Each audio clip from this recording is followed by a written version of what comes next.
climate change comes because we're emitting lots of carbon dioxide into the atmosphere, and it causes the Earth to heat up.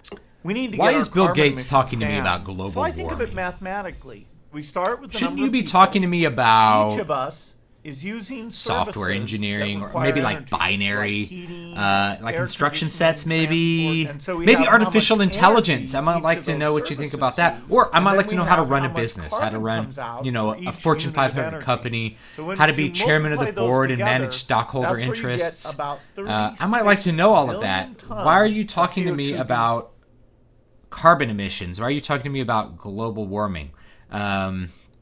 This is a very common fallacy, and not so much a fallacy in argument, though you will see it with argument as the appeal to authority fallacy. Really, this is like appeal to the wrong authority, but this is like a bad way of thinking, which is that somebody who has knowledge in particular therefore has knowledge of everything, or knowledge of lots of things. And I call this the knowledge fallacy or the intelligence fallacy. And the idea is that somebody who has a high degree of intelligence is an expert in everything, or has something worthy to say about everything. And that's not the way that knowledge works. Knowledge is what we're really talking about, because knowledge is easily understood. Intelligence is kind of nebulous, and it's difficult to say like who is intelligent and who is not. But it's easy to say who has knowledge and who doesn't have knowledge, because we use our knowledge every day. And this has to do with the nature of knowledge. Knowledge, by its nature, is highly diffuse. It is not widely. You don't have a wide amount of knowledge as an individual person. Each person has a deep amount of knowledge in a particular thing, but not a wide and deep amount of knowledge of everything. So you might have a wide knowledge of everything on like the surface level. And this is like a video that is a whopping 1 minute and 50 seconds. It's going to be kind of hard to explain geology in a minute and 50 seconds. So we're looking at this like surface level. People are not going to have really, really deep understandings except of a couple of things. And really, if we look at just economics, economics is built on the idea of a division of labor. But more than a division of labor, we're looking at a division of knowledge, a division of expertise. This person, Bill Gates, very famous software engineer, he probably takes his car to a mechanic to fix it. He probably, when his car breaks down, doesn't know exactly what's wrong with it. You know, and he probably takes it to a person who might have a lower IQ than him to fix his car.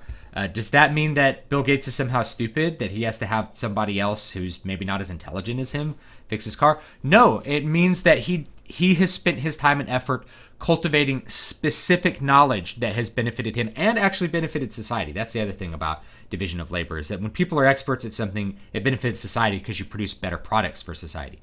We're producers of one thing, but consumers of many, and you're helping all consumers when you produce a better product. But anyway, so he has to take his car to an auto mechanic. I have to take my car to an auto mechanic. I understand how an internal combustion engine works. I think I know what all the parts might be in it, but I don't know necessarily what's wrong with my car at any given time. I got to take it to someone who has a lot of experience and a lot of knowledge and can fix my car efficiently, more efficiently than I could fix it for sure, trying to learn the knowledge. And then I trade some of my production, some of my wealth that I've produced through my music, through my teaching, through little YouTube videos on logical fallacies, for his knowledge in a car. Likewise, contractors. Bill Gates probably hires contractors to build his house, people that have knowledge in how to build structures and how to make sure that they're secure, safe, built out of good materials, and will last a long time. That knowledge is concentrated in those people. So by the nature of knowledge, it's very diffuse. These are ideas, by the way, that are talked about in Tom Sowell's book, Intellectuals and Society. I believe I am talking from Intellectuals and Society. I don't have a copy of the book handy to show you, but he talks in depth about this, society's relationship to intellectuals. And he talks about this division of knowledge. The division of knowledge is what creates economies. And the mistake is to think that if somebody is an intellectual, if they are great with ideas, they therefore also understand how to organize the entire economy with all its millions of different products. And that's a fallacy. That's part of the knowledge fallacy. It's part of the intelligence fallacy. And I do remember a couple years ago, we had an election here in the United States, and we had a guy like Joe the Plumber, this whole bit where people were citing the right for being anti-intellectual, for being critical of Obama being an intellectual. And really the debate was, just because Barack Obama is a very smart person does not mean he understands how to be a plumber. And that is true. He probably has somebody else do his plumbing for him. He's an expert in law. He has a judicial doctorate. That's his expertise, and he's an expert in politics, obviously. But we wouldn't expect him to be an expert in being an auto mechanic or something like that. So we really shouldn't expect him to know how to run those businesses or tell those businesses how to run. That's part of that knowledge fallacy, the belief that somebody who's very smart will then be able to tell you something, then be an expert in something else. And I think one of the most common ways I see this fallacy used is when people are quoting scientists on ethics or on philosophy or on politics or on anything that's not their area of scientific expertise.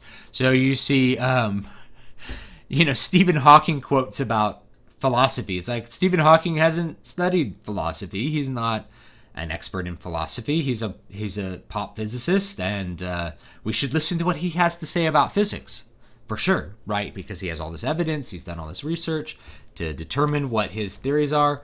Definitely, let's listen to him on physics. We don't need to listen to him on even artificial intelligence, because he's not really a computer engineer.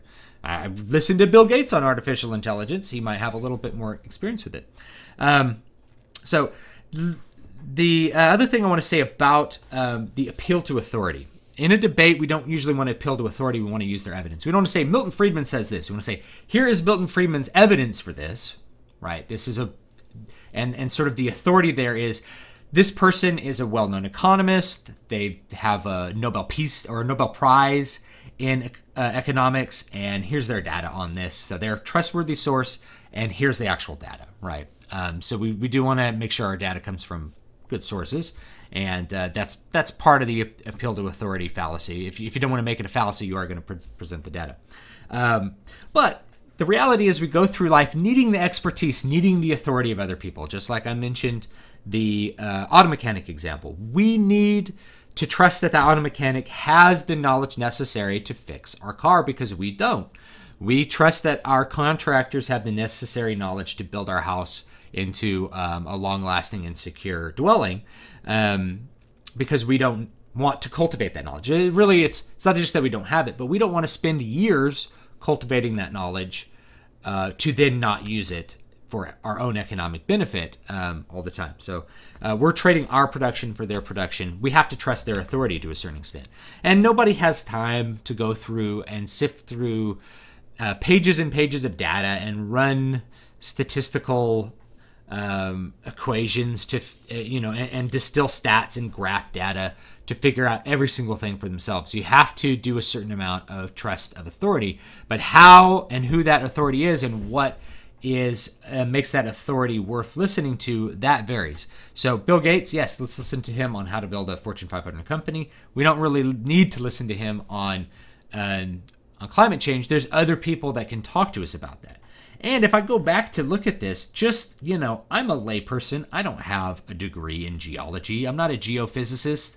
My Uncle Dale's a geophysicist, but that doesn't make me one. Aren't we missing some things from this equation? Here's the total CO2 produced worldwide. What about animals that aren't people, right? What about the livestock people raise, which there's a lot of it, right? I used to work for a poultry company. We had like 1 million chickens in every longhouse. That's a lot of chickens, right? There's animals that just live in nature. There's probably trillions of tons of ants in the world. There's also aerobic bacteria. There's fungi. There's all these things that produce CO2 or consume oxygen. So there's not just people. So we're forgetting all the animals on Earth. And then, yes, there's this idea that, hey, we're going to, produce services for all these people. But we're also forgetting that we're producing services for animals, for livestock, right? Not just for people, for livestock. We're producing CO2 when we are cultivating plants, right? I guess that's probably services per person. But also, there's something that takes away from the CO2 produced per person. There's like the total biome of plants. So just as a layperson, I'm like, we're forgetting a lot of things. why should I really listen to your plea for this? And this goes to like my last big point on this particular area, which is that you see a lot of celebrities talking well outside their expertise. You see Seth MacFarlane endorsing Bernie Sanders, or you see someone getting up on the Oscar podium to talk about the importance of global warming or civil rights or something like that. Why did these celebrities do this? Why do people who are famous have a need to move outside of their area of expertise? And I think there's a couple reasons. Tom Sowell did talk about one, that like some people want to be famous beyond their realm of expertise. They don't want to just be known as, you know, a linguist, so they also want to be known as a political theorist, and they want to put out their political ideas and be known for those. He talks about that in Intellectuals in Society, which I did talk about. But I think more than that, especially with like global warming or any of the political causes you see like the Hollywood people talk about, because they have a podium, they feel that there's like some sort of moral obligation for them to talk about things that are important. Things that they view important. It's like, I've been given this podium, I need to use it to better the world. And their idea of bettering the world is making people feel guilty about driving their car or whatever it happens to be. So like, I think that little bit of arrogance, that little bit of guilt can all of a sudden make people think that they can and should just talk about things that they haven't researched or they don't have a particular set of knowledge in. And then other people, they hear them, but that doesn't necessarily mean that they should hear them, right? We don't need to hear about global warming from Bill Gates. We can hear it from somebody who is a geologist and might have something very, very valuable to say about it. And that's an authority we might more be willing to trust. If Bill Gates really wanted to explain global warming and really wanted to bring it to the forefront, what he should do is interview somebody who has that specific knowledge set. Interview a person who has the knowledge, and then you're not committing that fallacy, and you're not leading people to believe that because you are very intelligent in that particular area that you are an authority in all things, because that's not the case. And I'm not an authority in all things. I'm only an authority in like very, very, very specific things. And outside of those, I'm not going to tell you what to do. I'm not going to tell you how to wire your house. I can't tell you how to wire your guitar. Can't tell you how to wire your house. I can't tell you how to build your computer. I can kind of tell you how to write a book because I've written some books, but you know, there's people out there who have more expertise than me in that too.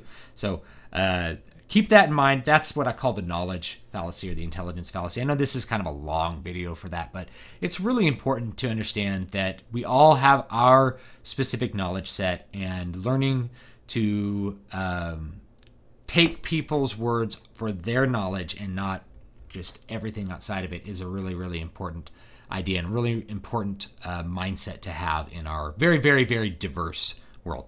Thanks so much for watching. Don't forget to like, comment, and subscribe, and let me know what you want to see and what you want to hear. I'm usually quite happy to deliver if I can. And you guys have a great, great day.